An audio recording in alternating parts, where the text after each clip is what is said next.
The Oldsmobile 98 led Oldsmobile's lineup for a number of years, starting in the early 40s and ending in 1996. And for 1977, the 98 was in the middle of its heyday, with sales still being quite robust. However, after the first OPEC oil embargo, General Motors product planners thought it prudent to plan a series of full-size vehicles for the 1977 model year that were smaller in size compared to the 71 to 76 generation they would replace. This was dubbed Project 77 internally within the company, and the engineering for the project was led by Bill Collins, who unfortunately recently passed away.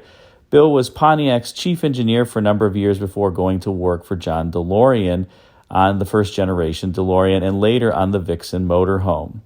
In any case, the 1977 Olds 98 that you see here really represented the first time where Oldsmobile materially downsized their 98 in a subsequent generation from the previous generation. And by materially, I mean almost a foot off the overall length, going from 232 inches to 220 inches in overall length. And the wheelbase also shrunk on these 98s, going from 127 inches down to 119 inches.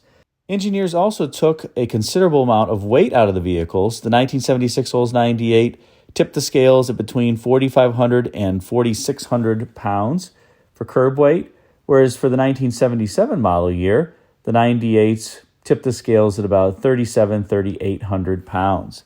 So roughly 700 to 800 pounds lighter than the previous generation. Styling themes were also materially different versus the 71 to 76 models. You'll note that this 1977 model is a pillared four-door sedan. The 1971 to 76 Olds 98s were only hardtops in four-door form, meaning that there was no middle B pillar. And both two-door and four-door versions were offered of the Olds 98. You can see here, this is a rare four-door sedan that does not have a vinyl roof. Almost all of them were equipped with a vinyl roof, but this one looks quite elegant without it. We also discussed in a previous video how the 1976 to 79 Seville influenced a number of vehicle designs, particularly for General Motors, but also for other automakers after its introduction. And you can see here in this side view its influence on Oldsmobile's 98, and this permeated the entire 1977 General Motors full-size lineup, including the Caprice and Impala. And that was a look with very clean sides, sharp creases, and a rather formal sail panel or C-pillar at the back there with a pretty vertical backlight. You can also catch a hint of a number of other Cadillac styling cues from this photo. The first is the square wheel arches on the Olds 98. This is one that does not have fender skirts. In 1977, there was not a fender skirt option compared to 1976, the previous generation where the 98 did have fender skirts. But those square wheel arches were a trademark for Cadillac for a number of years and were used on vehicles including the seminal 1967 Eldorado, which influenced Cadillac design for many years to come after that. So that's one character trait that the Olds 98 borrowed from Cadillac. Another is the vertical taillight signature. Now, this had been a hallmark of the Olds 98 for a number of years, back into the early 1960s. But here it continues and becomes more Cadillac-like in terms of the tail lamps being perfectly vertical. This would continue to be an Olds 98 trait all the way through the end of its run in 1996. So Cadillac always significantly influenced the Olds 98, particularly after the early 1960s. Another Cadillac feature on this Olds 98 from a styling perspective is the egg crate grille up front, which adorned many Cadillacs, perhaps with the most coarse texture in the 1974 model year. But Olds clearly borrowed that for this 98, and they had done that for some time, including on the previous generation. Take a look at this 1972 Olds 98's grille texture and contrast it with the 88's grille texture. Interestingly, the 88's grille texture in that 1972 model year had these vertical bars that went underneath the bumper, and that would also be a Cadillac trait on a number of models, including the 1977 through 1985 Sevilles, both generations. Turning now to the interior, we see one of the highlights for this 1977 Olds 98 Regency four-door, And that is the seating, which continued this loose cushion theme that was introduced in the 1972 model year with the Tiffany 98 Regency edition. In a previous video, we described that 1972 version and how it came to be, where designer Blaine Jenkins was asked by then Oldsmobile General Manager John Belts what he could do with $100 extra in the interior to celebrate Oldsmobile's 75th anniversary. His solution was the so-called loose cushion seats. And that theme, as you can see, also was carried on in the door panels.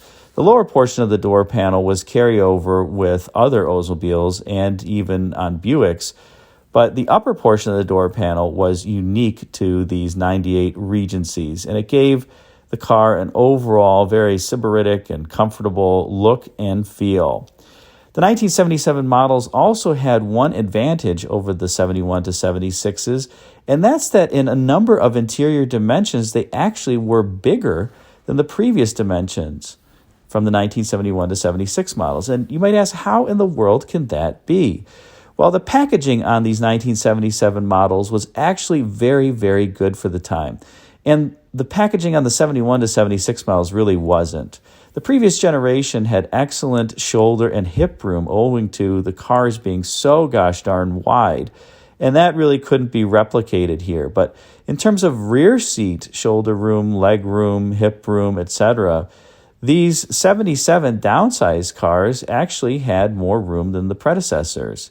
You also had a lot of wasted space on the previous generation, and there actually was a huge gap between the seat and the B-pillar or the stub B-pillar on the four-door hardtops because the midsection of the car was so much wider than the roof panel, owing to the overall styling theme and considerable amounts of tumble home. That was gone for the 1977 model year. The sides were made much more upright. The window glass was made considerably less curved so that you had more interior space.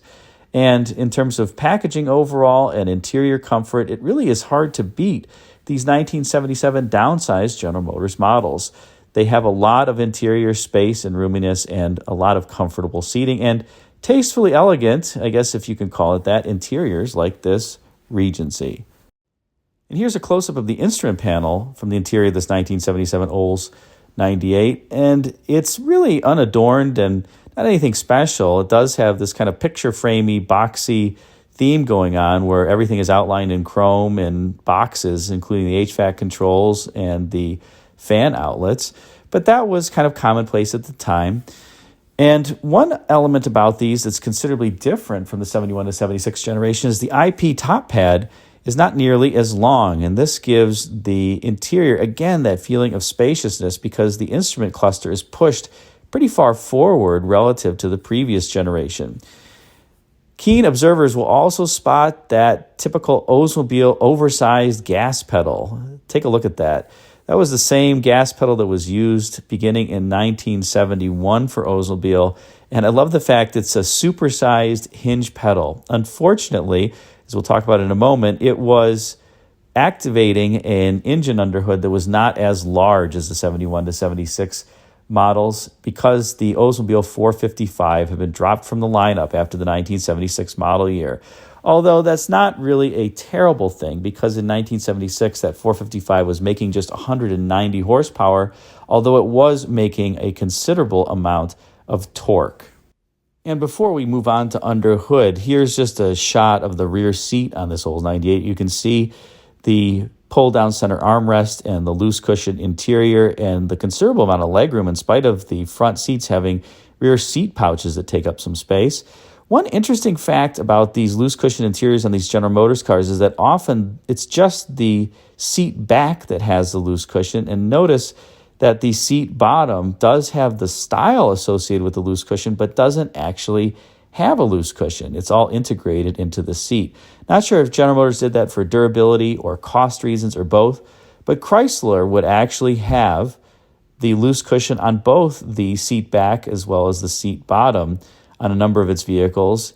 Interesting factoid, that was true on the 1981 Imperial, but that was not true for the 82 and 83 Imperial that took on this kind of General Motors-esque seat bottom that had the loose cushion integrated into it and not really loose at all. And now we turn to the underhood where there is an unfortunate amount of bad news, and that is that the 455, the wonderful Oldsmobile 455 that was introduced in the 1968 model year, was dropped from the lineup after 1976, and in its place, the Olds 98 buyer could just select from a 350 cubic inch V8 or a 403 cubic inch V8. Both were small blocks. Yes, that's right. I said a 403 cubic inch small block Oldsmobile engine. It was physically smaller in size than the 455. And that's because the Olds 403 was a bored-out version of the Olds 350 with Siamese cylinder walls. It's actually Oldsmobile's most over-square design. In other words, the bore far exceeds the stroke. The bore on the Olds 403 is 4.35 inches. The stroke is 3.38 inches. Very over-square design.